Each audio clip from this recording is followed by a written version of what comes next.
Good morning. So I got Poppet and Dominique with me today, and we wanted to talk about net worth because it's something that I mention a lot in my videos, especially when we're talking about my investing videos and different investing strategies. I'll throw out the term net worth, and I realize that not everybody knows what that is, and we just want to talk about that a little bit. So, Dominique, how would you describe net worth?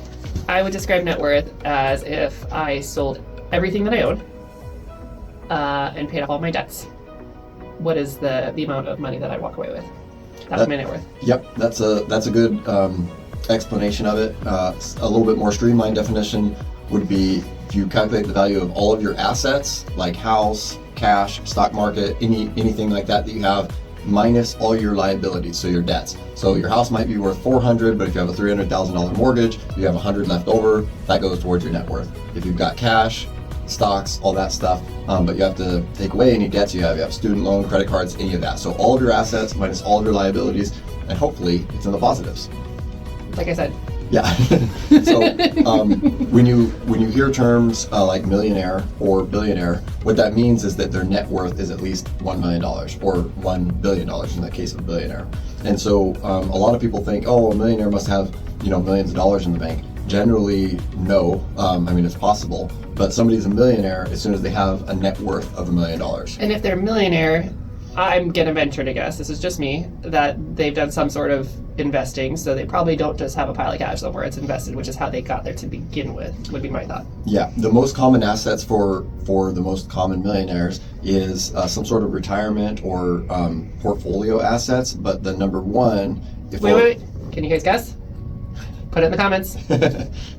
The number one asset for most Americans is their primary residence and other real estate for millionaires. So real estate. When when I was growing up in the 90s, $1 million was a lot more money than it is today. We were talking about that earlier today with Zoe. Is when I was when I was in elementary school, $1 million.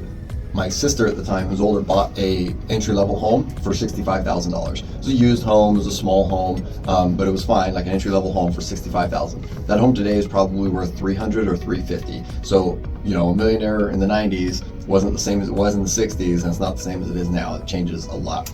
That's how you define it. I remember growing up, so my dad started reading Rich Dad, Poor Dad when I was pretty young, still like 9, 10, 11, somewhere in there. Robert Kiyosaki's influenced a lot of investors, locally and internationally, obviously. But anyways, back then, I remember the dream was to retire a millionaire, and now you can't retire comfortably without being a millionaire. And that's subjective, obviously, not for everybody. But for the most case, with appreciation and everything else, if you're a middle-class person, you need to retire with $1 million. Yeah, and depending on what age you are, $1 million is not going to cut it. Like my son is 19.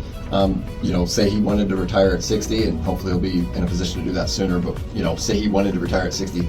In 40 years, $1 million is not going to be enough to retire at all. If you're retiring today with $1 million, it'd be a way better position than retiring in 40 years because inflation will keep ticking, guaranteed. Which is why it's so important for you to invest now and teach your kids how to invest now and not later. Yeah. So the point of this video was net worth. People just don't understand it necessarily. It's all of your assets minus all of your liabilities. That dollar amount isn't necessarily easy to pinpoint. If you have it all in cash, it's like, yeah, I've got that much money in cash, that's it. Same with stocks, even though they go up and down, you know what they're worth every day. Yeah. Real estate, you don't necessarily know what it's worth exactly. You got closing costs and stuff, but if I calculate my net worth being that most of it's in real estate, it's not a exact definite number, it's just a really educated estimate. Exactly, and then you're calculating vehicles and things like that. So right now where we're at, you'll see a lot of real estate is appreciating over the years. For a little while during COVID, our vehicles were appreciating as well, but typically vehicles depreciate as time goes on. So just Kelley Blue Book, figuring out vehicle, how much you owe on it, what you think it's worth, and then obviously if you really want to get into it, talking to your real estate friends or whoever to get your market analysis on your real estate to figure out where that's at. Yeah, and when I say assets, that can include vehicles, but we don't usually consider vehicles assets because they generally lose value. My definition of an asset is something that is likely to or designed to build or preserve wealth, as opposed to a vehicle is not likely. So you're not calculating your vehicles in your net worth? I do, and so my vehicles aren't that valuable. However, if I had a $100,000 truck, that I would count that towards it. But no, it's not an asset that is likely to gain wealth or preserve wealth. It's quite the opposite. A truck, a vehicle, a boat. But you could sell a toy. today and you would have X amount in your hand. So my net worth today, if the only thing I owned was a $100,000 truck, which definitely isn't me if you know me, but if that was all I had, my net worth would be $100,000. But I still don't and so that definitely goes towards your asset. If something happened to me, if we sold it, you'd get that if that's what it's actually worth. But I don't consider it an asset like something I would buy with the intention of building or preserving wealth, because that's not likely to happen. So for the purposes of calculating your net worth, yes, include it.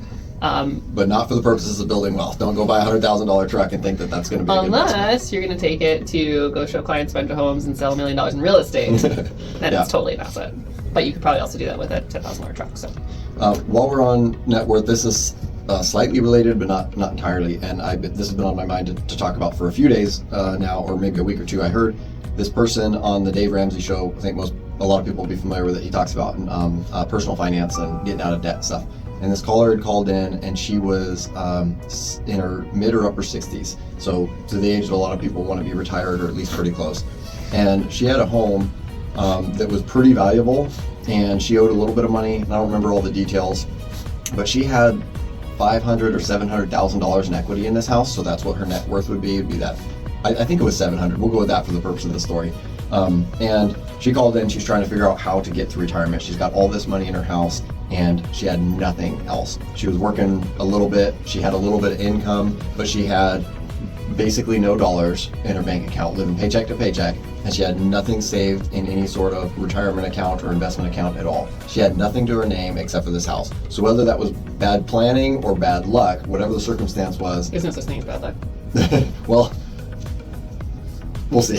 I disagree on that. However, luck plays a role. Whatever the case was, she ended up in a situation where, being that close to retirement or retirement age, she had nothing except for her house. That really shows, and that house wasn't going to provide her a beautiful retirement, but it was going to retire her the ability to get by when she wasn't able to work. She would be able to rent out the house, sell it, put that money in stocks. She had hundreds of thousands in equity when whatever the circumstance was, she was unable or didn't save basically a dollar for decades, but had $700,000 in the bank, so to speak, for her net worth in that house. So if you don't do anything for your retirement, just buy a few houses at least. If she'd have bought 3 houses, she'd have been in a great position. I'm assuming she owned 2019 would have been a great time to buy a lot of houses. Yeah, we'll look back in 10 years and say, man, I wish I would have bought more in 2025. Yeah. I've been in real estate a long time, and there's not a year where I'm like, wow, glad I didn't buy more houses that year. Yeah. So the best time to buy real estate is right now. Yep. Because you can always move forward, but you can't move backwards. So anyways, that's a little bit on net worth. When you hear us talking about that on our videos, it's like, if you sold everything, paid off all your debts, assets minus liabilities, what your net worth number is. And that's kind of good to track when you're thinking about long-term retirement. It's not necessarily cash flow. You can have a high net worth and not much cash flow if your assets aren't producing cash flow. Like if all your net worth is in your house, your primary residence, that's probably not producing you any cash flow most of the time. So it doesn't have anything to do with income. Most of the time. Well, would it be providing cash flow? Oh, like if you had an Airbnb type of thing, or if you had a home equity line of credit that you were using for other investments, kind of niche thing. So your primary residence can provide cash flow. It's just not usually the case. Yeah. If your primary residence is a duplex, you got that going on. So net worth, you can have high net worth and still be living paycheck to paycheck. And if that's the case, you probably need to reallocate some of that assets. But so if you guys have any questions on this or want to learn more about it, feel free to reach out to myself or Tyler. We'd be happy to help educate you on the subject to the best of our ability. Yep. Awesome. Well, thanks for listening. Catch you on the next one. Thank you.